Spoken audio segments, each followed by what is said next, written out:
তারা কিন্তু বক্তৃতায় নাই, বক্তৃতা নাই বলেই জাগরণ এসেছে। সবাই যদি বক্তৃতা করতে আসে, সবাই যদি চেহারা দেখাতে আসে, সবাই যদি উপরে উঠতে চাই, ফাউন্ডেশন কে দিবে?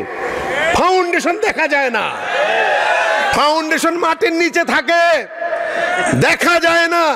কেউ যদি মনে করে থাকি যে এই রং চং ইট সুরকি আর তালা দালান যেটা উঠেছে এরাই উঠেছে, নিচে কিছু নাই, এটা মূর্খতা, এটা বেউকুফি।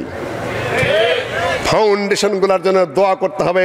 তাদেরকে কেউ কোনোদিন দেখে না, কিন্তু বিশাল বিল্ডিংটা মাটির নিচে শুয়ে থেকে কাঁধের উপর বহন করে। এটা হলো আসল শক্তি।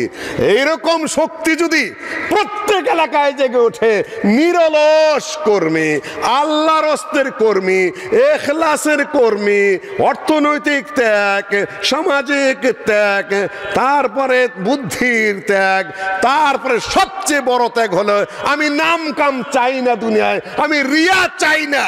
এইটা যদি মানুষের মধ্যে আসতে থাকে আস্তে আস্তে, আলহামদুলিল্লাহ সারা দেশে লক্ষ জনতার সম্মেলন হওয়া শুরু করবে, সম্মেলন হওয়া শুরু করবে। স্যার বলেছেন পাকিস্তানের কথা, লক্ষ লক্ষ মানুষ জড়ো হয়, সেটা নিয়ে আমি আলোচনা করতে চাই না। আমার সাথে ওনার সাথে এগুলো না মাঝে মধ্যে কথাবার্তা হয়, আমি শুনেছি অনেক কথা। আমাদের দেশের সমস্যা কোন জায়গায় হতে ডক্টর সাহেব পজিটিভ আলোচনা করেছেন, স্যার আমার সাথে পজিটিভ আলোচনা করেছেন বহু বছর আগে, যেদিনে একসাথে মদিনা ইউনিভার্সিটির আহ্বানে আমরা ছাত্র প্রতিনিধি হয়ে যোগদান করেছিলাম। স্যার ছিলেন, আমি ছিলাম। আশ্চর্যের ব্যাপার, আমি আবার দুনিয়াদারি বুদ্ধি আমার কতটুকু তা আমি জানি না, টেকনিক্যাল বিষয় কিছুই বুঝি না। এয়ারপোর্টে যায় দেখা যায় মুসলিউদ্দিন পাসপোর্টটা দাও, নিয়ে যায়, উনি সিল চাপ্পর মেরে নিয়ে আসলেন। কখনো দেখা যায় যে উনি স্বয়ং আমার ব্রিফকেস টানতেছেন, আমি যে হলের তালা খুলতে, দরজা খুলতে পারি না, কাঠ কিভাবে ঢুকে দরজা খুলতে হবে মুসলিমদের আমি খুলে দিচ্ছি, পট করে দরজাটা খুলে দিয়ে বললেন পাশের রুমে আছি, তোমার যে কোনো দরকার পড়ে আমাকে কিন্তু ডাক দেবে। আমি গোটা সফরে আমার বড় ভাই এই স্যারের কোনো খেদমত করার সুযোগ পাই নাই, যত খেদমত উনিই করেছেন আমার। আশ্চর্য হলেন, আশ্চর্য হলেন। তখন তিনি বলেছেন রাস্তায় পাকিস্তানের কথা, ইউথ ফোর্স কিভাবে সম্মেলন পরিচালনা করে, এবং ওনাদের কার মুখে শুনেছে আমি জানি না। পাকিস্তানে লক্ষ লক্ষ আহলেদের সম্মেলন হয়, সকল শাখা প্রশাখা যারা আছে সব জড়ো হয় সেখানে। সেখানে নাকি সরকারি বাহিনী লাগে না, সরকার কোনো তাদের ফোর্স সেখানে ব্যবহার করে না। পাকিস্তানে লাইসেন্সধারী এই ফ্যামিলি রয়েছে যাদেরকে অস্ত্রের লাইসেন্স দেওয়া হয়, তাদের কাছে অস্ত্রের লাইসেন্সে যুবকেরা, তার নাম হলো ইউথ ফোর্স। ইউথ ফোর্স নিজেরা নিজেদের লাইসেন্স ধারা অস্ত্র দিয়ে সারা সম্মেলন নিজেরাই পাহারা দেয়, সরকারি কোনো বাহিনী লাগে না। সেই ফোর্স একদিন আমাদের সৃষ্টি হতে হবে, সেইটার অবলম্বনেই ঘরের ছেলে ঘরে ফেরো। আর কোনো দল নয়, আর কোনো মত নয়, আর কোনো পার্টি নয়, আর কোনো চিন্তা নয়, আর কোনো চেতনা নয়। শেখ যেটা ডক্টর মুজাফর ইশারা দিয়েছে, ডক্টর শব্দের নাম ধরে বলেছেন, আমি নাম ধরে বলতে চাই না। এত টালা দেখে দেখে জাল ফেলানো যাবে না। হঠাৎ করে একজন উদয় হয়, আহলে হাদিস পাগল হয়ে যায়, তাকেই মনে করে মহান নেতা, তারপরে তাদের নেটে ছেড়ে দেওয়া শুরু করতে থাকে। তারপরে ওই সব সবাই দেখবেন যে ওই ইচড়ে পাকা নিরেট বোকা মিথ্যাবাদী ফালতু পোলাপানগুলা আহলে হাদিসের মঞ্চে নাচানাচি শুরু করে দেয়। What happened? আহলে হাদিসকে এত নির্বোধ, আহলে হাদিসকে এত জাহেল, আহলে হাদিসকে এত মূর্খ, আহলে হাদিসকে এলেমহীন যে বান্দর নাচাইতে হবে তাদের সবাই। ধীর হতে চেষ্টা করুন, বোঝার চেষ্টা করুন, চিন্তা করার চেষ্টা করুন। এই বান্দর নাচানোর প্রয়োজন নাই। কেননা সেখানে এই যে আজকে মুরব্বী বক্তৃতা করলেন, আপনারা বসে বসে শুনেছেন, এখানেই বরকত। 100 বছরের বুড়া, কথা বলতে পারেন না, যার আওয়াজে বোঝা যায় না, সেই হেফাজতে ইসলামের আমিরে কিচ্ছু বোঝা যায় না, তারা নিষ্ঠার সাথে মেনে চলে। আমি দেখেছি হাফেজি হুজুরকে, তার কথা বোঝা যায় না মাইকে। গোটা কওমি জগতের লক্ষ লক্ষ ছাত্র ওস্তাদরা চুপচাপ বসে থাকে সম্মানার্থে। আমি দেখেছি শেখ বিন বাজ রাহিমাহুল্লাহকে নিজে দেখেছি, কথার আওয়াজ বোঝা যায় না, থ্যাপ থ্যাপ দেব দেব করে হাজার হাজার ছাত্র সেখানে নীরবে বসে থাকে। আমি নিজে দেখেছি বাদশাহ ফাহাদ শেখ বিন বাজকে হাযা ওয়ালিদুনা জামিয়া, ইনি আমাদের সৌদি আরবের সকলের পিতা, এটা আমি নিজে বলতে শুনেছি। আলেমের সম্মান আমি নিজে আমার সার্টিফিকেট বিতরণ অনুষ্ঠানে দেখেছি সৌদি আরবে। সেখানে ভাইস চ্যান্সেলর কথা বক্তব্য দেন, ছাত্ররা কেউ কেউ একটু একটু কথাবার্তা বলে। সেখানে রাজা ও আমিররা, তারপর রাজপুতেরা কথাবার্তা বলে, তারপরেও তারা কথাবার্তা বলেন। যখন আমার ডাইরেক্ট ওস্তাদ আল্লামা ওসাইমিন দাঁড়িয়ে গেলেন, পিন পতনবৎ নীরবতা, চুপচাপ, কারো কোনো কথা নেই, যা বলেন তাই শুনবে তারা। জিজ্ঞাসা করলাম আমার বন্ধু বান্ধবদের, ভাইস চ্যান্সেলর কথা বললেও তোমরা কথাবার্তা বলো, আমির ওমারেরা কথা বললেও তোমরা চুচারা করো, কিন্তু আল্লামা ওসাইমিন দাঁড়িয়ে গেলে তোমরা চুপ করে গেলে কারণ কি? ওরা যখন অবজ্ঞা করে কথা বলে তখন বলে খাল্লি রাজা বাদশা, তাদের পয়সা আছে, তারা আসে, আমরা ভয় করি বা মেনে চলি। শুধু ভাইস চ্যান্সেলর তার চাকরি করে, কিন্তু আমরা সম্মান করে আলেমদেরকে। তিনি যদি বড় আলেম হন, নীরবে নিস্তব্ধে আমরা তাকে সম্মান করি, চুপচাপ। এটা আমাদের নিয়ম। তোমরা মনে করো না যে আমরা নির্বোধ, তা নই, আমরা সব বুঝেই কাজ করি। চুচারা টুটারা কখন করতে করি, কিন্তু শেখ ওসাইমিন যদি দাঁড়িয়ে যায়, শেখ বিন বাজের যদি উপস্থিত হয়, লক্ষ জনতা চুপ, একাই চুপ, অটোমেটিক চুপ। সেই মানসিকতা আমাদের মধ্যেও সৃষ্টি করতে হবে। সিনিয়র আলেম, বয়স্ক আলেম, এই আমরা বক্তৃতা নাচানাচিকে এত প্রাধান্য দেওয়া শুরু করেছি। হ্যাঁ, ভালো বক্তার প্রয়োজন আছে, বক্তৃতা দিবেন, আলহামদুলিল্লাহ, সেটা ভালো কথা। বয়স্ক আলেম ডক্টর মুজাফফরকে আমি বারবার বলেছি, আমি তো বলি যে আমি ষড়যন্ত্র করি, কিছু কিছু স্যার মাঝে মধ্যে বলেন হ্যাঁ এই ষড়যন্ত্রের হতাও আমি কিছুটা হলেও। মুরব্বী আলেমদেরকে বসাবা, তুমি তোমার মাদ্রাসায় হলেও, বড় সম্মেলন হলেও, খুতবার প্রয়োজন হলেও, বড় আলেম মুরব্বী যারা আছে, যাদেরকে স্টেজে বসানো সম্ভব, সর্বোচ্চ সম্মান দিয়ে তাদেরকে তুমি চেয়ারে বসাবা। এটা আমার কথা হয়। আমি কখনো কুপরামর্শ দিই না, আমি কখনো ভুল পরামর্শ দিই না, আমি কখনো ষড়যন্ত্রের কথা বলি না। এখানে বারবার নাহিদ ভাইরা বলেছেন আমাকে, নাহিদ খোকা ভাই এরা বলেছেন, বহুদিন বলেছেন, ভাই আপনি একটু এই দায়িত্বটা নেন, আমাদের আমির নাই, কতদিন যাবাদের পরে আছে। আমি বললাম যে আমি আপনাদের আমিরের দায়িত্ব পালন করার যোগ্যতা রাখি না, কেন আমার মধ্যে কিছু রাজনৈতিক চিন্তা আছে। আপনাদের এটা অরাজনৈতিক প্রতিষ্ঠান, এটা আরেকটু শান্তশিষ্ট প্রতিষ্ঠান, একটা তাবলিগি প্রতিষ্ঠান। এখানে আমি আমানতের খেয়ানত করতে পারবো না। আমি এখানে সত্যবাদী, পরিষ্কার পরিচ্ছন্ন কথা, এখানে তাবলিগি নেতৃত্ব দিতে গেলে সেটা আমার কাজ নয়, আমি এখানে করব না। আমাকে ডক্টর আহমদুল্লাহ বারবার বলতেন একই গাড়িতে, ওই এর মুজাফরের সামনে, মসলিউদ্দিন ভাই আমি কি উপরে একটু আলোচনা করব, আপনি কি জমিয়তের ভাইস প্রেসিডেন্ট যদি বানায় রেখে আপনার সমস্যা আছে? আমি তো জানি এটা ওর ব্যক্তিগত কথা, সেখানে সিদ্ধান্তের প্রশ্ন আছে। তারপরে রসিকতা করে এই জবাব দিলাম তার সামনে গাড়ির মধ্যে, দেখো আহমদুল্লাহ ভাই, জমিয়তে আমার যা চিন্তা আছে তখন সেখানে বর্তমানে আমার কোনো কাজ নাই, আর আমাকে দেও জমিয়ত কোনো লাভবান হতে পারবে না, কেন আমি আড়াল থেকে কিছু চিন্তা করি। আমি আমার ভাবনা যা সেটা নিয়ে আমি ব্যস্ত আছি। 10 জন হোক 5 জন হোক, আমি আমার ভাবেই চিন্তা করে চলেছি, আমি তাই বলে চলেছি। কোথাও গিয়ে আমি ইনভলভ হব বা কেউ আমাকে ইনভলভ করে তারাও লাভবান হবে না, আমিও কোনো কাজে লাগবো না। পরে বহুত আলাপ আলোচনার পরে যতটুকু বুঝতে পেরেছি ততটুকু, বাকিটুকু নাই বললাম। আলহামদুলিল্লাহ, আল্লাহ আমার এই ছোট ভাই ডক্টর মুজাফফরের নেতৃত্বে আহলে হাদিস তাবলিগ ইসলাম সবাইকে সম্মান দিয়ে, শ্রদ্ধা দিয়ে শনৈ শনৈ গতিতে এগিয়ে নিয়ে যাক।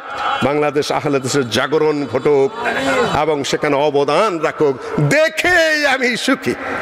আলহামদুলিল্লাহ, এই জন্য বলছি সবাই যদি ছাপায় যায়, নেতৃত্ব নিতে যায়, কাজ কোনোদিনও হবে না, ফাউন্ডেশন ছাড়া বিল্ডিং হবে না। আমরা মাটির নিচে পড়ে থাকতে চাই, আমাদের কাঁধের উপরে বিল্ডিং দাঁড়িয়ে যাক, সমাজের বিল্ডিং, জামাতের বিল্ডিং আগে যাক, আরো আগে যাক।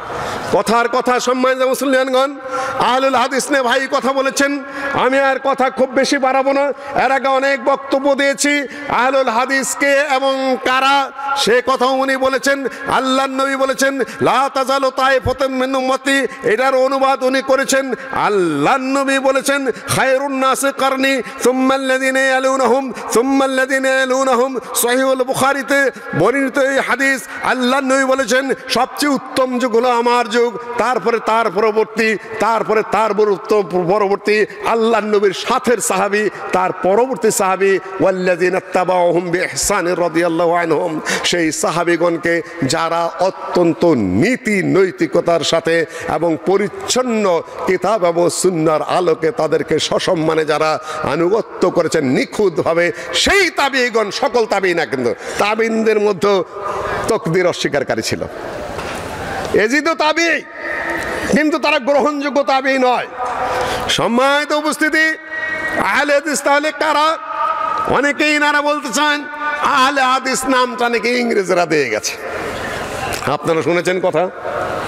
সেদিন আলামিন জামে মসজিদ মোহাম্মদপুরে, এই আহলে হাদিস মসজিদে গোয়েন্দা বাহিনী এসেছে, সরকারি গোয়েন্দা বাহিনী এসে যা যা যা বলেছে তা আমি আপনাদেরকে বলছি। হঠাৎ করে সেখানকার মুয়াজ্জিন ফখরুল আমাকে ফোন করে বলছে, স্যার এখন কি করব? যে কি হয়েছে?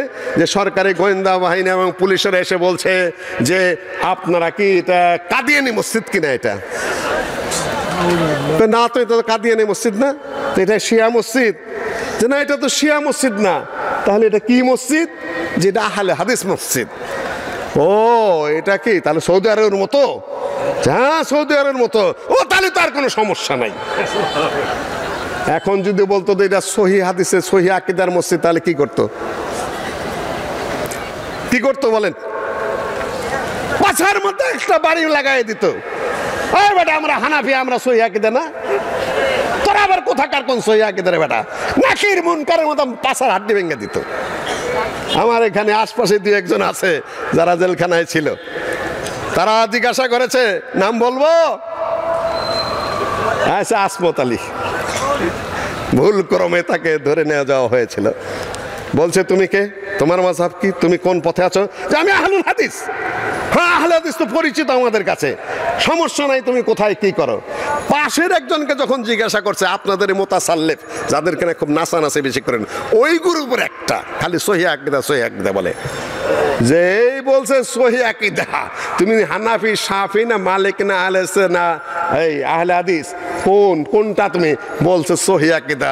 এই তো পাছার মধ্যে পুলিশেই পিটানো শুরু করছে। সহি আকীদা কি রে? আবার আমরা সহি আকীদা না নাকি? সহি আকীদা আহলুস সুন্নাহ ওয়াল জামাতের হানাফি, শাফি, মালিকি, হাম্বলি যারা কিতাবের উপরে সহি, তাদের মানহাজের উপরে আছে, সবাই সহি আকীদার। আহলু হাদিসরাও সহি আকীদার। সহি আকীদার সাথে আরেকটু বিবরণ যেটা আছে, আল্লামা কাফি সাহেবের যে বক্তৃতা, যেটা দুইটা বক্তব্যর সমন্বয়ে যে বইটা লেখা আহলে হাদিস পরিচিতি, সেখানে শেষের দিকে তিনি বলেছেন যে আহলুল হাদিসের মধ্যে আর অন্যান্য মাযহাবের হাদিস মানার মধ্যে নিয়মের পার্থক্য আছে। সেটা একটু শুনে নিন ভালো করে। বই পুস্তক নিয়ে আসিনি আমি, বা গাড়িতে আটকা পড়ে আছে। সেটা হলো অন্যান্য মাযহাবের লোকেরা নিজেরা দাবি করেন আমরা হাদিস মানি, সহিহ হাদিসকে প্রাধান্য দেই, কিন্তু যখন কার্যক্ষেত্রে কথা আসে তখন ঘুরে ফিরে ওই মাযহাবকেই প্রাধান্য দেয়। আকীদা ঠিক থাকতে পারে, এবং আল্লামা আব্দুল কাফি তাদের আকীদা সহিহটা প্রমাণ করার চেষ্টাই করেছেন নিজে, এবং সেটা বহু দলিল দেয়া ইমাম আবু হানিফার বিরুদ্ধে আকীদার ক্ষেত্রে যে অভিযোগগুলো আছে আল্লামা আব্দুল কাফি স্বয়ং খণ্ডন করেছেন। কিন্তু মাসআলার ক্ষেত্রে কাফি সাহেব ছাড় দেননি। তিনি বলেছেন দাবির ক্ষেত্রে সবারই দলিল হাদিস, কোরআনের পরে বা কোরআনের সাথে, কিন্তু আহলে হাদিসরা হলো নিঃশর্তভাবে, সেটা কন্ডিশনাল, যখনই সহিহ হাদিস পেয়ে যাবে, যখনই অধিকতর প্রাধান্যপ্রাপ্ত হাদিস পেয়ে যাবে, নিঃশর্তভাবে নিঃস্বার্থভাবে সেই হাদিসটাকেই মেনে চলবে, এবং প্র্যাকটিক্যালি আহলে হাদিসরা সেটাই করে। অন্যান্য মাযহাবের নিয়মের মধ্যে হাদিস মানতে হবে এটা থাকলেও, যখনই মাযহাবের সাথে টক্কর লাগে ঘুরে ফিরে ওই মাযহাবটাকেই টিকাতে চেষ্টা করে, কোনো না কোনো ভাবে হাদিসকে এড়িয়ে যায়। এই হলো মৌলিক পার্থক্য। তারা এসে বলছে আপনারা কাদিয়ানি কিনা, তাহলে কি করবেন, কেন কাদিয়ানি হলে কি করবেন? যে সরকারি নির্দেশ আছে শিয়া এবং কাদিয়ানিদেরকে মসজিদগুলাকে আমরা শেল্টার দেব এবং সেগুলোকে আমরা প্রোটেকশন দেবো, সুরক্ষা দেবো বাইরে দিয়ে, কেন তাদের উপর যদি আবার আক্রমণ হয়। বুঝতে পেরেছেন আমার কথা? দেশে যত শিয়া মসজিদ আছে, দেশে যত কাদিয়ানি মসজিদ আছে, সরকারি সিদ্ধান্ত আছে সেগুলোকে পুলিশ দিয়ে পাহারা দেওয়া, যাতে সেগুলোর উপরে কেউ আক্রমণ না করে। দেশের নাগরিককে শেল্টার দেন, ভালো কথা, খুবই ভালো কথা, কিন্তু ভোলায় কেন প্রোটেকশন দিলেন না? কাদিয়ানিদেরকে প্রোটেকশন দিবেন, সরকারের দিতে পারেন দেন, শিয়াদেরকে প্রোটেকশন দিবেন, দিলে দেন। যেটা ভোলায় যে আগুন লাগাই দিয়ে পুড়িয়ে দিল সেই মসজিদে আমি নিজেও গিয়েছি, সেখানে আপনাদের বাহিনী কোথায়? আশ্চর্য ব্যাপার, যখন আক্রমণ হয় ওই কিশোরগঞ্জে তখন আপনাদের বাহিনী কোথায়? তারপরে আমি বলবো না যে প্রোটেকশন দিচ্ছেন না, দিচ্ছেন আলহামদুলিল্লাহ, বহু জায়গায় মামলাই গ্রহণ করা হয় না। আহলে হাদিস মসজিদে আক্রমণ, আহলে হাদিস সম্মেলন আক্রমণ, আহলে হাদিসের ধরপাকড় যথেষ্টই হয়। আমরা অনুরোধ করব শিয়া এবং কাদিয়ানিকে বাঁচানোর জন্য আপনাদের এত তৎপরতা, আহলে হাদিসরা আপনাদের কাছে বাঁচার কিছুই চায় না, নিয়মতান্ত্রিকভাবে যতটুকু প্রোটেকশন অতটুকু তো তাদেরকে দিতে হবে নাকি?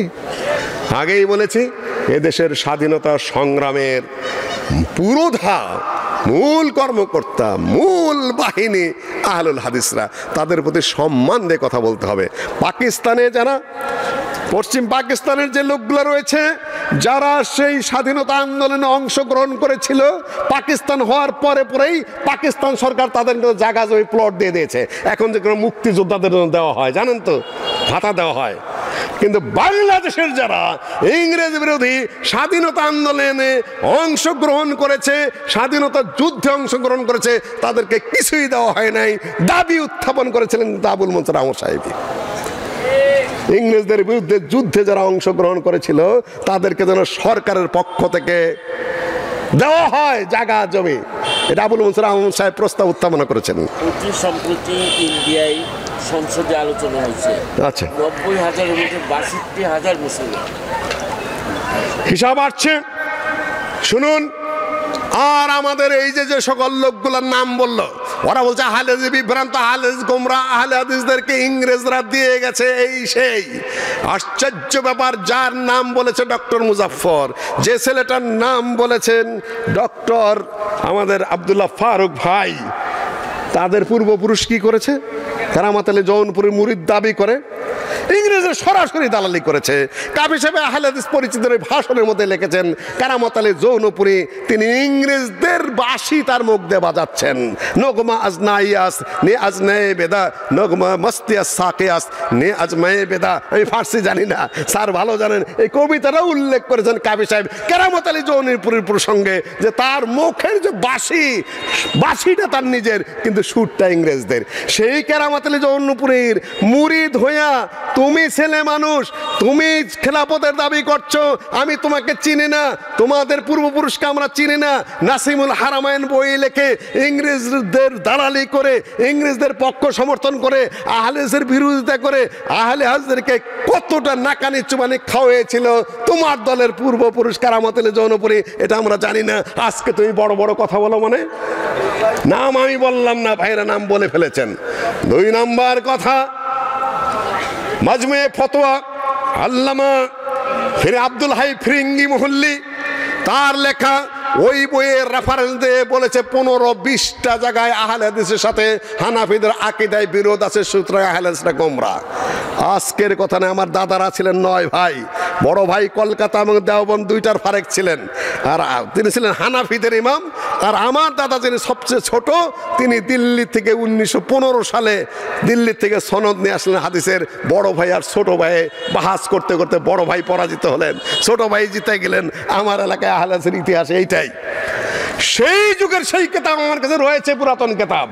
তুমি এত বড় মিথ্যুক, আহলে হাদিসের নামে যে কিতাবের রেফারেন্স বলেছ সেই কিতাব আমার কাছে রয়ে গেছে সেই যুগের 100 বছরের উপরের পুরাতন কিতাব, একটা লাইনও তার নাই, পুরাটাই তুমি মিথ্যা কথা বলেছ। এই যে চাপাবাজি করে যেগুলাই, আলবানিকে বলে ঘড়ির মেকার, আলবানি ঘড়ির মেকার, তুমি তার চেয়ে বড় পণ্ডিত, তোমার আরও জানা উচিত। তুমি নাদওয়াতুল উলামাতে পাশ করার দাবি করেছ। নাদওয়াতুল উলামার প্রতিষ্ঠাতা রেক্টর আল্লামা আব্দুল্লাহ আকরামী কার ছাত্র? সাইয়েদ নজির হোসেনের ছাত্র শাইখুল কুলের নুজহাতুল খাওয়াতিনের মধ্যে উল্লেখ করেছেন, আমি অত সালে দিল্লিতে আহলে হাদিসের ইমাম সাইয়েদ নজির হোসেনের দর্শে উপস্থিত হয়েছি। রায়তুহু ইমামান জাওয়ালান খুশান ইত্যাদি ইত্যাদি, তাকে আমি দেখেছি সকল শাস্ত্রের তিনি ইমাম। তিনি হাসি তামাশা করতেন ছাত্রদের সাথে, তিনি সালাতের মধ্যে কান্নাকাটি করতেন। আধা পৃষ্ঠা ভেবে তার প্রশংসা করেছেন। তুমি যে মাদ্রাসার ছাত্র, সেই মাদ্রাসার প্রতিষ্ঠাতা রেক্টর আল্লামা আব্দুল্লাহ আকরামী, তিনি স্বয়ং আহলে হাদিস ইমাম আল্লামা সৈয়দ নজির হোসেনের ছাত্র। এই জ্ঞানটুকু আক্কেলটুকু তোমার নাই, তুমি আহলে হাদিসের বিরুদ্ধে কথা বলো? সম্মানিত উপস্থিতি, আহলে হাদিসরা কাদিয়ানী না শিয়া? আহলে হাদিস আল্লাহর নবীর সুন্নতের সরাসরি মোত্তাবে, পরিষ্কার কথা। আমি ভাইয়েরা বলেছেন, আমি আর বাড়াচ্ছি না। দেখুন কি অবস্থা, কি বলে। গোলাম মোহাম্মদ কাদিয়ানী সর্বপ্রথম নিজেকে দাবি করল যে সে হলো নবী, তারপরে বলল না আমি হলাম মাসিহ মাউউদ। 2 মিনিটে আমি কাদিয়ানী প্রসঙ্গ, যেহেতু আমাদের আহলে হাদিস মসজিদ কাদিয়ানী কিনা এটা না প্রশ্ন উঠেছে, গোয়েন্দা বিভাগের ভাইদেরকে আমি দৃষ্টি আকর্ষণ করছি। গোলাম মোহাম্মদ দলিল প্রমাণ কি ব্যবহার করলো সেগুলো আমি বাদ দিচ্ছি, আজকে আমার হাতে সময় নেই, শর্টে বলে যাচ্ছি। কাদিয়ানী কে? কাদিয়ানী নিজে দাবি করেছে সে নবী। আহলে হাদিসরা নবী মুহাম্মদের পরে, সাল্লাল্লাহু আলাইহি সাল্লামের পরে আর কাউকে নবী বলে মানে। তারপরে বললো আচ্ছা আমি তো পুরা নবী না, আমি হলো উম্মতি নবী। উম্মতের মধ্যে আমি হলাম একজন প্রভাবান্বিত হওয়া নবী, গোলাম মোহাম্মদ কাদিয়ানী। তারপরে বলা শুরু করলো আপনার ওহী আসে কোথার থেকে? বলে যে আমি ঘুমের মধ্যে স্বপ্নে দেখলাম যে পুরুষে পুরুষে জেনা করলে যা হয়, আল্লাহ স্বয়ং আমার সাথে ওই কাজ করছে। তারপর ওহীর জ্ঞান আসা শুরু হয়ে গেল। তারপরে আমি আর কিছু ভুলি নেই। আল্লাহর কাছে ওহী আসে আসমান থেকে, আর তার ওহীর জ্ঞান আসলো কোন দিক দিয়া। সম্মানিত উপস্থিতি, তারপরে এই দাবির উপর সে চলতে থাকলো, অটল থাকলো যে তুমি যে নবী তার দলিল কি? যে দলিল হলো কোরআনের মধ্যেই রয়েছে। ঈসা আলাইহিস সালাতু ওয়াস সালাম সুসংবাদ দিয়ে গেছেন যে মুসাদ্দিকান লিমা বাইনা ইয়াদাইয়া মিনাত তাওরাহ ওয়া মুবাশশিরাম বিরাসূলিন ইয়াতি মিন বাদিহি ইসমুহু আহমদ। আমার পরে একজন, ঈসা আলাইহিস সালাতু ওয়াস সালাম বলে গেছেন যে আমার পরে একজন নবী রাসূলের সুসংবাদ দিয়ে যাচ্ছে, তার নাম হলো আহমদ, আমার নামও আহমদ। আমার দাদার খালাতো ভাই মৌলভী জহুরুল হক সাহেব দেওবন্দের ছাত্র, উনি বলেছেন যে 11 দিন ব্যাপী বাহাস হওয়ার পরে কাদিয়ানীদের কুতর্কের মুখে যখন হানাফিরা টিকতে ছিল না, তখন ওই সানাউল্লাহ অমৃতসরীকে ডেকে আনতে হয়েছিল। তার নিজের মৌখিক বিবরণ। আল্লামা সানাউল্লাহ অমৃতসরী দেওবন্দের শাইখুল হিন্দ মাহমুদুল হাসানের ছাত্র। দেওবন্দের ফতোয়া অনুযায়ী, তৎকালীন ফতোয়া অনুযায়ী আহলে হাদিসের পিছনে হানাফিদের সালাত পড়া জায়েজ। এবং এই যে বড় ভাই বসে আছেন, জমিয়ত আহলের সাবেক প্রেসিডেন্ট, ওনার ওস্তাদ, আমার ওস্তাদ, ঢাকা আলিয়া মাদ্রাসার যিনি হেড মুহাদ্দিস ছিলেন খতিব ওবায়দুল হক সাহেব, তিনি তার প্রসঙ্গে উনি বলেছেন যে যতবার আমাদের ওস্তাদ আমার বাসায় গেছেন, ততদিন খতিব সাহেব, বাইতুল মুকাররমের খতিব ওবায়দুল হক সাহেব আমার সামনে ইমামতি করেন নাই, আমাকে দিয়ে ইমামতি করেছেন। জমিয়তে আহলে হাদিসের সাবেক প্রেসিডেন্টের পিছনে, তখন তিনি প্রেসিডেন্ট হন নাই, তার পিছনে যদি বাইতুল মুকাররমের খতিব, ঢাকা আলিয়া মাদ্রাসার হেড মাওলানা যদি সালাত আদায় করলে যে তার জন্য জায়েজ হয়, বাংলাদেশে এমন কোন হানাফি আছে যার সালাত আহলে হাদিসের পিছনে হবে না?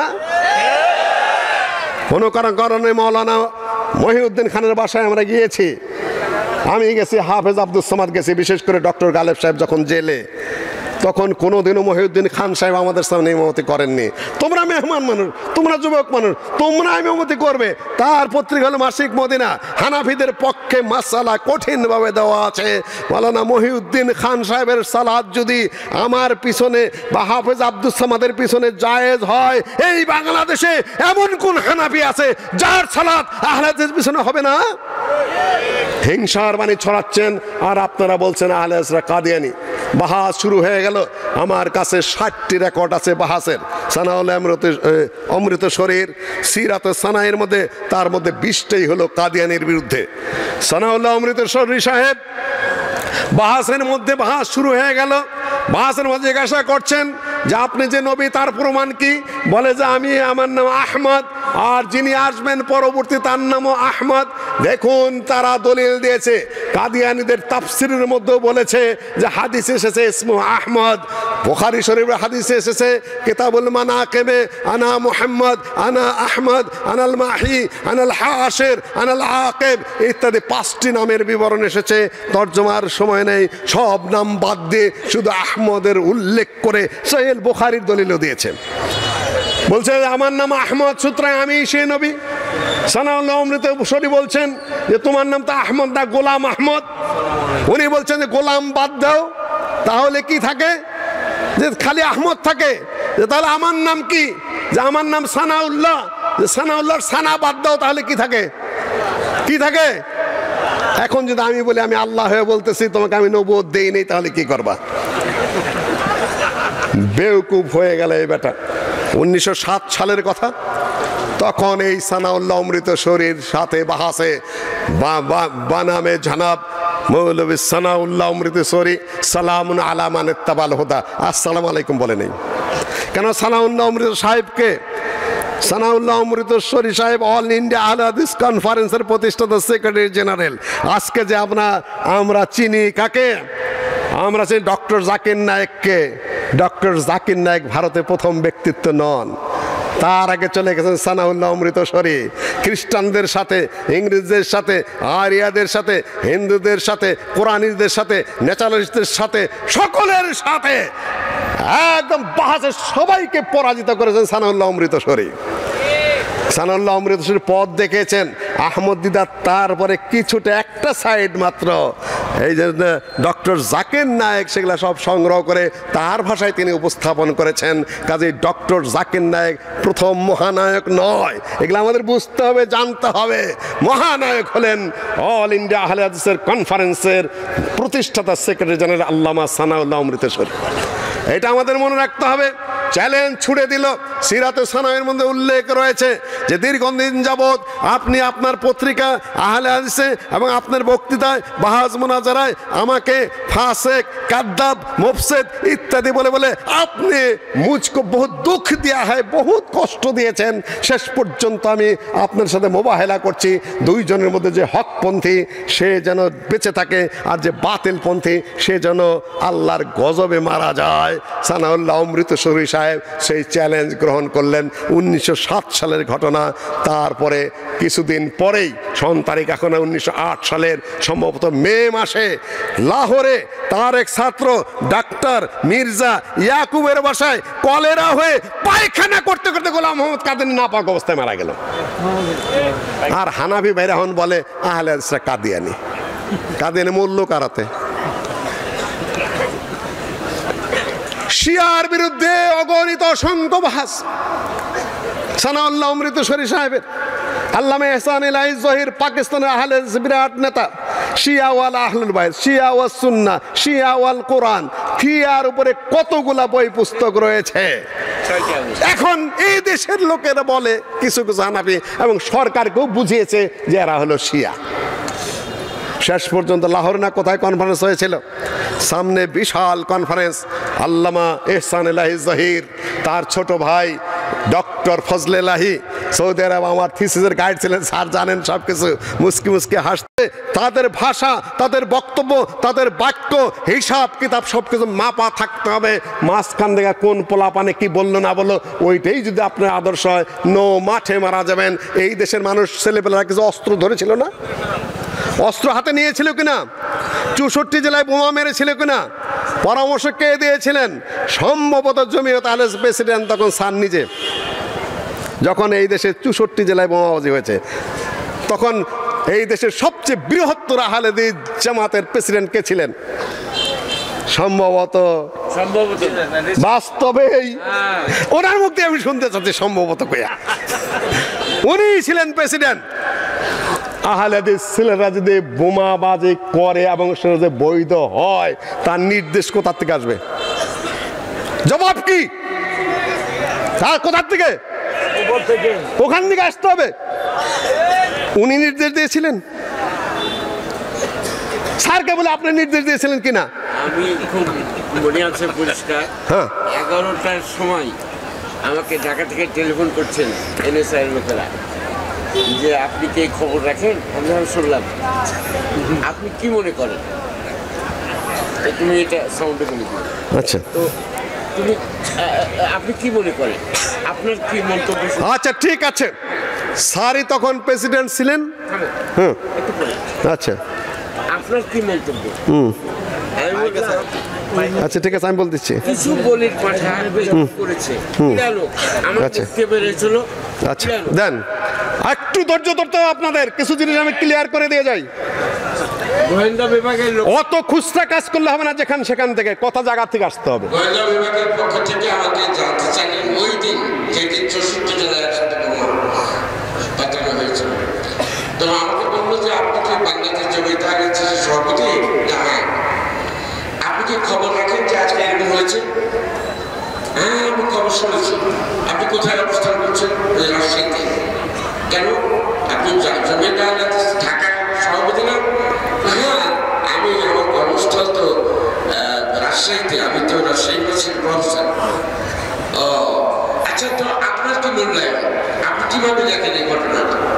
তাই বললাম যে কিছু মানে নিরীহ মাদ্রাসার ছাত্রকে কেউ খেলিয়েছে, হয়তোবা কেউ খেলিয়েছে। কেন খেলিয়েছে বলে আপনি মনে করেন?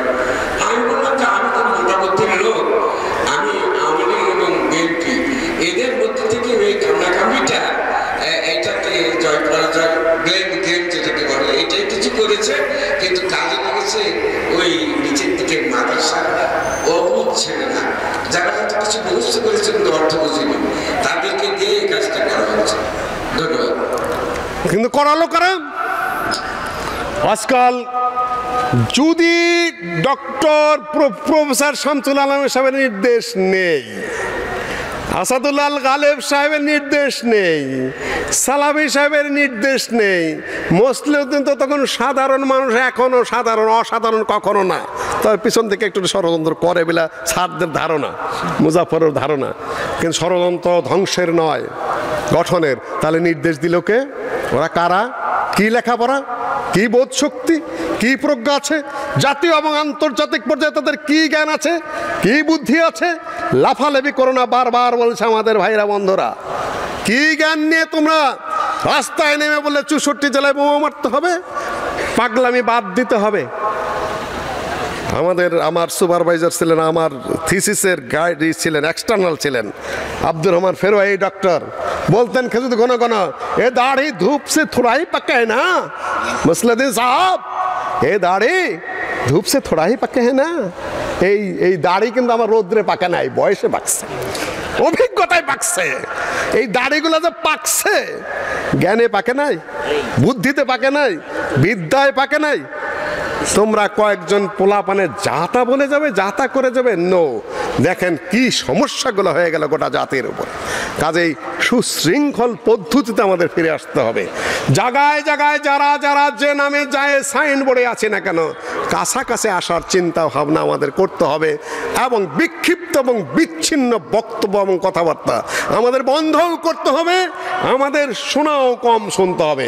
ভাই এক্সেলের নাম দূর থেকে বলেছেন, দাজ্জালের নামে কোনো গবেষণা আছে কিনা, দাজ্জালের নামে কোনো ডিপার্টমেন্ট আছে কিনা, দাজ্জালের নামে কোনো ফ্যাকাল্টি আছে কিনা। আবার আমি বলি, হ্যাঁ দাজ্জালের নামে এখন জামিয়া দাজ্জালিয়া খুলে দাও, একটা দাজ্জালের ইউনিভার্সিটি। ফাউল কথার তো একটা সীমা থাকা চাই।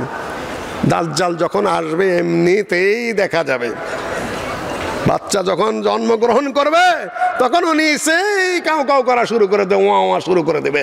তোমার দাজ্জাল খুঁজা বাই করতে হবে নাকি? মেহেদিন নাকি জ্বর আইছে, মাহাদিন নাকি বিয়া করবে, মাহাদিন নাকি দাড়ি গজাছে, মাহাদিন নাকি এখন হাসপাতালে আছে, কয়দিন পরে বাইর হয়ে এই দেশকে একেবারে একাকার করে দেবে। বাদ মাহাদিকে সমর্থন দেওয়ার জন্য তোমরা প্রস্তুত হয়ে যাও। পাগল হয়ে গেল এক শ্রেণী, বেউকুফের মতো, আহাম্মকের মতো। কেউ কেউ তো ভাইয়েরা অ্যারেস্ট হওয়া পছন্দ করি নাই, ছেড়ে দিন এটাই দাবি করব। ব্রেনে কিছু সমস্যা হয়েছে বলে আমার মনে হয় আজকে দাজ্জাল আসতেছে, কালকে মেহেদি আইতেছে, স্বপ্নে করোনা দেখা গেছে, তারপরে কিয়ামত কত তারিখে আইতেছে, দিন তারিখ নির্ধারণ, তারপরে করোনার চিকিৎসা নেওয়া যাবে না, তাহলে নারী নাকি পুরুষ হবে, পুরুষ নাকি নারী হবে। তারপরে খবর আসলো যে যদি বি পজিটিভ হয় রক্ত, তাহলে তার দিন ধর্ম ইমানদারি ভালো থাকে। শতকরা 70% হিন্দুর রক্ত বি পজিটিভ। গবেষক ওইগুলাই ছড়ানো হচ্ছে। ইউ আর নট আহলে হাদিস। সৌদি আরব আহলে হাদিসরা এত বাজে কথা, ফাউল কথা বলে না। আহলে হাদিস কি? আল্লাহ নবীর যুগ থেকে এই পর্যন্ত। মাযহাব আগে না আহলে হাদিস আগে? কোনটা আগে? ভাই বলেছেন কিছু কথা, আমি আর সেখানে বলতে চাই না। ভারতের এক বক্তার বক্তব্য আমার খুব ভালো লেগেছে। ছেলেটার নাম জালাল নাম বোধ হয়। রাহুল তাকায় আছে আমার দিকে। পাকিস্তানের বোধ হয় দেওবন্দের ফারেক বেলা দাবি করে। ওর বক্তব্যটা আমার বেশ ভালো লেগেছে। ছোট মানুষ। ও कहते हैं कि अहले हदीस कौन है? ये तो है हनफी, ये है शफी, ये है मालिकी। बैग बड़ा कुरान और हदीस के समंदर है। यहाँ से 4 नहरें निकले हुए हैं। एक है हनफी नहर, एक है शाफी नहर, एक है मालिकी नहर, एक है हम्बली नहर। तो अहले हदीस कहाँ? उन्हें बोलें जे समंदर से तुम निकले हुए हो ना, वही अहले हदीस है। ওই সমন্দর का नाम আহলে হাদিস है। কেন হাদিসের সমুদ্র থেকে তোমরা বেরিয়ে এসেছিলে, রাস্তায় এসে কোনোটা বাঁকা হয়ে গেছো, কোনোটা মলমূত্র পড়ে গেছে, কোনোটা চর পড়ে গেছে মজাবে, স্বচ্ছ সুন্দর সেই হাদিস থেকে ফিরে যেতে পারো নাই। ওই সমুদ্রটা আহলে হাদিস।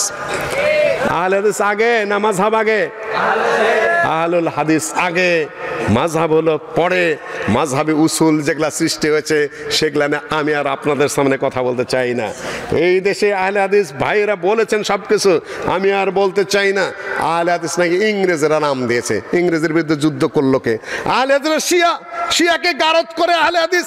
আহলে হাদিসরা শিয়া কাদিয়ানীকে পায়খানায় পুরা মারার জন্য মোবাহেলা করেন আহলে হাদিসরা। সেই আহলে হাদিসকে বলা হচ্ছে কাদিয়ানী। আবার সেই আহলে হাদিসের যুদ্ধে অপারক হয়ে, অতিষ্ঠ হয়ে, এই ধানি খোলার যোদ্ধারাও সেখানে ছিলেন।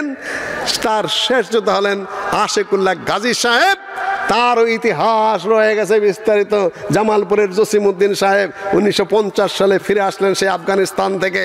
সেটা আরাফাতে বিস্তারিত বিবরণ এসেছিল। আমি আমার আরবি থিসিসেও সেটা লিখেছি। আব্দুর রহমান বিএবিটি তখন সেক্রেটারি জেনারেল। শেষ মুজাহিদ আন্দোলনের শেষ ইয়াদগার, এটা ছিল হেডলাইন আরাফাতে। আমার সেটাতে আমি সৌদি আরব থিসিসে ওইভাবে লিখে দিয়ে এসেছি। আল্লামা আব্দুল্লাহ আল কাফি সাহেবের জীবনী লিখে দিয়ে এসেছি যে মুজাহিদদের যুদ্ধে অতিষ্ঠ হয়ে ইংরেজরা দেশ হতে বাধ্য হলো, সেই ইংরেজরা আহলে হাদিস নাম দিল। হ্যাঁ, তবে একটা কথা এইটুকু, আহলে হাদিসদেরকে ওহাবি বলে ধরে ধরে জেলে দিচ্ছিল, খুন করছিল, ফাঁসি দিচ্ছিল পাইকারি ভাবে। আশেকুল্লাহ গাজী সাহেব বালাকোটের যুদ্ধে তার এই উরুতে গুলি লেগেছিল। এটা লিখেছেন আবুল মনসুর আহমদ সাহেব। বালাকোট তার এখানে না, তিনি ল্যাংরায় হাঁটতেন। তিনি আবুল মনসুর আহমদ সাহেবের একজন দাদার ভাই। সেই বিবরণও তিনি দিয়েছেন। থানায় হাজিরা দিতে হতো। এই উরাতে গুলি লেগেছিল, খাস বাংলা লিখেছেন, এখানে উরু লেখেন, উরাতে গুলি লেগেছিল, এইভাবে এই বাংলায় লিখেছেন তিনি। তাই থানায় হাজিরা দিতে হতো। আর তাদেরকে ইংরেজরা খাতির করলো, ইংরেজের বিরুদ্ধে যুদ্ধ করলো কে? হাউলাই আবাই ফাজিনি বিমিসলিহুম ইদা জামাতনা ইয়া জারিরুল মাজামিউ। তারাই আমাদের পিতৃপুরুষ, পূর্বপুরুষ। আমার কাছে রেকর্ড রয়েছে। কাফি সাহেব একটু বিক্ষিপ্তভাবে সেটা লিখেছেন, গালেব সাহেব কিছুটা লিখেছেন, আমি সেটা আরও সুন্দর করে গুছিয়ে লিখেছি, জমা করেছি। কোন জায়গাতে কে কে মুজাহিদ অংশগ্রহণ করেছেন, কয়জন শহীদ হয়েছেন, বাঙালি কয়জন, তাদের নাম কি কি, সেগুলো আমি আর একটু সহজ সরল প্রাঞ্জলভাবে আমি জড়ো করার চেষ্টা করেছি। আচ্ছা, সেটা পরে না কেউ। ওই যে ডক্টর আল ইখলাস পত্রিকায় আমার আর্টিকেল ছাপাইতেছে, 14 নম্বর আর্টিকেল বোধহয় চলছে। পাঠক কত জিজ্ঞাসা করলাম, 12,000। আর্টিকেল তো দিচ্ছি তোমাকে, পরে কেউ তখন চুপ করে থাকে। কয় যে আপনি তো একটা বিষয়ের মধ্যে আবর্তিত হচ্ছে না আজ থেকে প্রায় 1.5 যুগ। তুমি ঠিকই বলেছ যে আপনি কি এইটার মধ্যেই থাকবেন, কিন্তু হ্যাঁ আমি এইটার মধ্যেই থাকবো। কেউ পড়লে পড়লো, না পড়লে না পড়লো, বুঝলে বুঝলো, না বুঝলে না বুঝলো, আমার কাজ আমি করে মরে যাব, তারপর যেমন তা হোক গা। তুমি আমাকে আমার পথ থেকে সরাতে পারবে না, আমি আমার কাজই করে যাব। তোমার পাঠক 12,000, আমার আর্টিকেলটা কয়জনে পড়ে বলো? তোমার শেষের পৃষ্ঠা থেকে পাঠক পড়া শুরু করে, কেন মাসালা মাসাইল জরুরি বিষয়, কিন্তু পড়া শুরু করবো ওইখান থেকে। তারপর দেখবে বিতর্কিত কোনটা আছে ওইটা পড়বে, তারপর অন্য আর্টিকেল পড়বে। ফার্স্ট তুমি আমার আর্টিকেল দিয়েছো, তোমার পাঠক, আমার পাঠক তুমি 1000 দাও দেখি। 1000 পাঠক যদি হয় তাহলে 500 জনে বোঝে কিনা এইটা তুমি আমাকে দাও। ও নীরব, যে না বোঝে না। আমি বললাম হ্যাঁ, আমি এইটুকু করেই চলে যাব, না বুঝলে আমার কোনো আফসোস নাই, আমি দিয়ে যাচ্ছি। তোমরা তো বলে দাও, আমি জানি পড়বে না। এখানে যদি প্রশ্ন করি, বহু জায়গায় প্রশ্ন করেছি যে আপনার তো জমিয়তে আহলে হাদিস, কাফি সাহেবের ভক্ত, আহলে হাদিস পরিচিতি বইটা কয়জনে পড়েছেন? এখানে হাত তুলেন তো দেখি।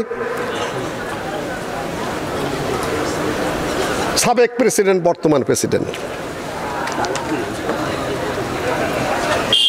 আজকে ধরে ফেলাইছি সামনাসামনি। এই জন্যই শেখ আব্দুর রউফ সাহেব এখানে এসে জামাত কায়েম করতে পেরেছেন। কাজ যদি সচল থাকে, সচল হবে ইনশাল্লাহ, আমি আশাবাদী। সবচেয়ে বেশি আশাবাদী আমি সোববানের উপরে, ইনশাল্লাহ তারা এই দেশকে জাগিয়ে তুলবে। সম্মানিত মুসলিয়ানগণ, আজকে যে আফগানিস্তান তালেবানের যে বিজয়, এই নিয়ে অনেক কথাবার্তা, অনেক লেখালেখি হচ্ছে। সেইখানে ইয়াগিস্তানের চমরকন্ডে মুজাহিদদের, বাঙালি মুজাহিদরা সেখানে কয়েকশো শেষ দিন পর্যন্ত ছিলেন। সেই আফগানিস্তান এখন আবার স্বাধীন হয়েছে ইংরেজদের কাছ থেকে। কেউ কেউ বলছে অনেক কাজ হয়েছে, ধন্যবাদ, এই সেই নানান কিছু আনন্দ উদ্বেলিত। এখানেও আমাদের কথা আছে, আমরা অতটা উদ্বেলিত নই।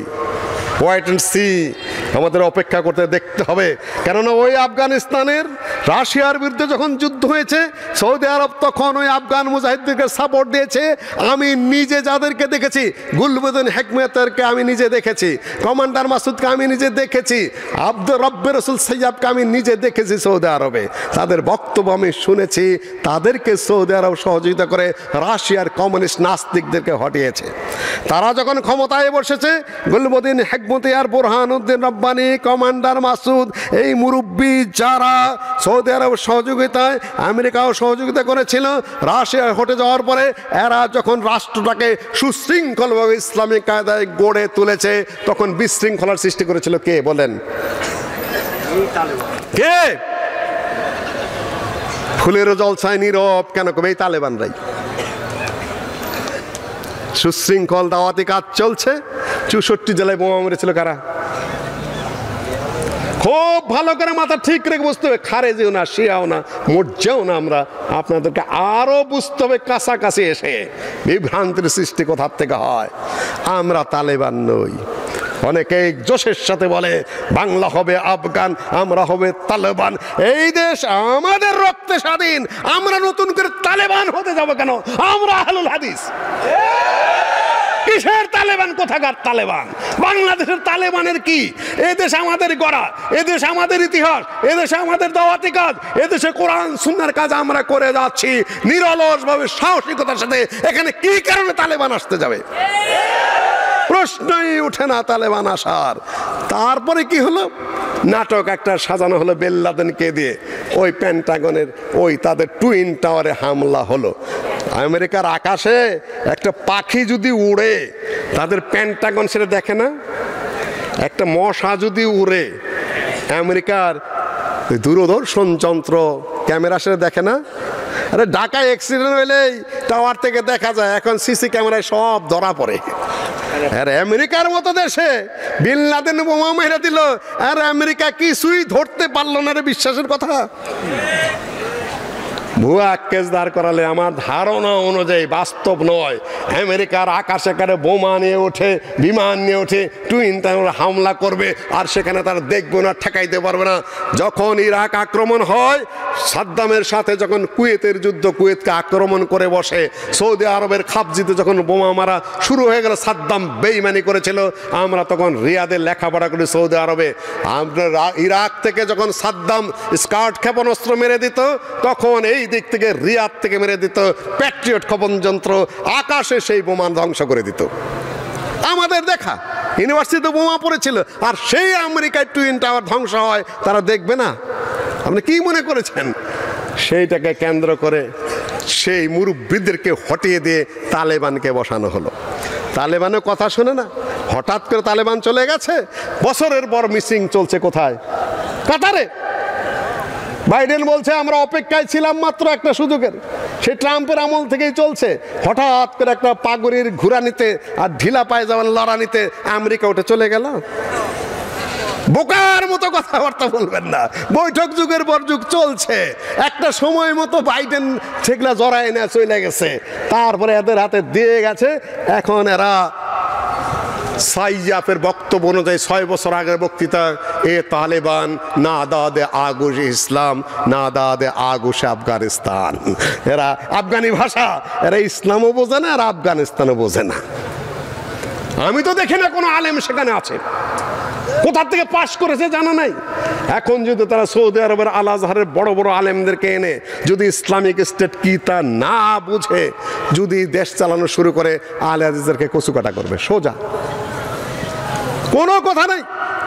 প্রথম যে প্রদেশ স্বাধীন হয় কুনার প্রদেশ, জামিলুর রহমান তার নেতা ছিলেন, আলে হাদিস হওয়ার অপরাধে ওরাই যে তাকে হত্যা করেছে। সেদিন কি নাম ওনার, শেখের নাম কি? তাকি, হ্যাঁ, শেখ মোতাওয়াক্কেল, তাকে ধরে নিয়ে হত্যা করা হয়েছে। আহলে হাদিস মসজিদগুলো খুলতে দেবে না বলে শুনেছি, আলোচনা শুরু হয়েছে। কেউ কেউ তো আগেই প্রশংসা করে ফেলেছেন, সূরা ভিত্তিক হচ্ছে। আমি খুবই খুশি, আহলে হাদিস একজন সূরা ভিত্তিক আহলে হাদিসকে হত্যা করবে, সূরা করে আহলে হাদিসকে জেলে দিবে, সূরা করে আহলে হাদিসের মসজিদ বন্ধ। তাকলিদ, আহলে হাদিসের তাকলিদ করে না। They try to go back to Islam's first principles. এরা ফিরে যেতে চায় ইসলামের প্রাথমিক যুগের যে পরিষ্কার পরিচ্ছন্ন, and to restore the original purity and simplicity. ইসলামের যে সত্যিকার পিউরিটি, পবিত্রতা, পরিচ্ছন্নতা, নির্ভেজালতা, স্বচ্ছতার দিকে যারা ফিরিয়ে নিতে চায় তারা কারা? তারা আহলুল হাদিস। আপনাদের মজহাব, আপনাদের ইমাম, আপনাদের হাসিয়া, আপনাদের কিল কাল মাকাল, আপনাদের এই পীর বুজুর্গি, আপনাদের নানান কিছু দিয়ে ইসলামকে যা আড়ষ্ট করেছেন, এখান থেকে মুক্ত করে নিয়ে আসবে কারা? আহলুল হাদিসটা। পরিচ্ছন্ন ধারায় ফিরিয়ে আনার জন্য যে সংগ্রাম, সেটা আহলে হাদিসের সংগ্রাম। হাদিস ভাই পাঠ করেছেন, লা তাযালু তায়ফাতুম মিন উম্মতি মানসুরিন আলাল হক লা ইয়াদুররুহুম মান খাযালাহুম ওয়ালা মান খালাফাহুম হাত্তা ইয়াতি আমরুল্লাহি ওয়া হুম কাযালিক। কিয়ামত পর্যন্ত একটি দল হক নিয়ে বিজয়ী থাকবে। মুরজিয়ারা বাহাস করে পারে নাই, কাদরিরা বাহাস করে পারে নাই, খারেজিরা বাহাস করে পারে নাই। বাহাস করে পরাজয় হয়েছে সাহাবীদের যুগে। আর কাদিয়ানীরাও পারে নাই, শিয়ারাও পারে নাই। মাযহাবের নামে যে কঠিন অন্ধভক্তি, মসজিদেই ঢুকতে দিবে না, তারাবি 8 রাকাত পড়তে দিবে না, আমিন জোরে বললে নাকি ডিস্টার্ব হয়। আল্লাহ নবী বলেছেন, ইযা ক্বালা আল ইমামু গায়রুল মাগদুবি আলাইহিম ওয়ালাদ-দাল্লিন ফাকুলু আমিন। যখন ইমাম গায়রুল মাগদুবি আলাইহিম ওয়ালাদ-দাল্লিন বলবে, তখন তোমরা বলবে আমিন। ফাইন্নাহু মান ওয়াফাকা তা'মিনহু তা'মিনাল মালায়েকা গুফিরা লাহু মা তাকাদ্দামা মিন যামবিহি। ইমাম যখন গায়রুল মাগদুবি আলাইহিম ওয়ালাদ-দাল্লিন বলবে, তোমরা বলো আমিন। কেননা মুসল্লিরা যখন সমস্যারে আমিন বলে, ঊর্ধ্বে কাছে ফেরেশতার সাথে সাথে আমিন বলে। মানুষের আমিনের আওয়াজ আর ফেরেশতার আমিনের আওয়াজ যখন মিলে যায়, ওই মুক্তাদের অতীতের সাগিরা গুনাহ সব মাফ হয়ে যায়। আর আপনারা বলেন ডিস্টার্ব হয়। আপনারা বলছেন কি ডিস্টার্ব হয়? এগুলা কথা হলো? সত্য, সুন্দর, পরিচ্ছন্ন ধারায় আমাদের ফিরে আসতে হবে। আমি আর বক্তব্য লম্বা করছি না, আজকে এখানে আমার বক্তব্য শেষ করছি। আপনাদেরকে মূল কেন্দ্র থেকে আসতে হবে। কথা বিচ্ছিন্ন কথাবার্তা আমাদের চলবে না। আমি ইংলিশে একটা বক্তৃতা আছে, এটা স্যার না না আর থাক হয়েছে আর না। আজকের বক্তব্য এখানে শেষ করছি। আকুলে কাউলি হাযা আস্তাগফিরু লাকুম আজমাইন। আসসালামু আলাইকুম ওয়া রাহমাতুল্লাহি। আসে বসে থাক। আমি এইটাই খুশি, বক্তব্য বহুমুখ থেকে আসতেছে। এখন আপনারা মাটির নিচে আছেন, আমিও মাটির নিচে আছি আপনাদের সাথে ইনশাআল্লাহ। আসসালামু আলাইকুম ওয়া রাহমাতুল্লাহি ওয়া বারাকাতুহু। মাশাআল্লাহ। আসসালামু আলাইকুম ওয়া রাহমাতুল্লাহি।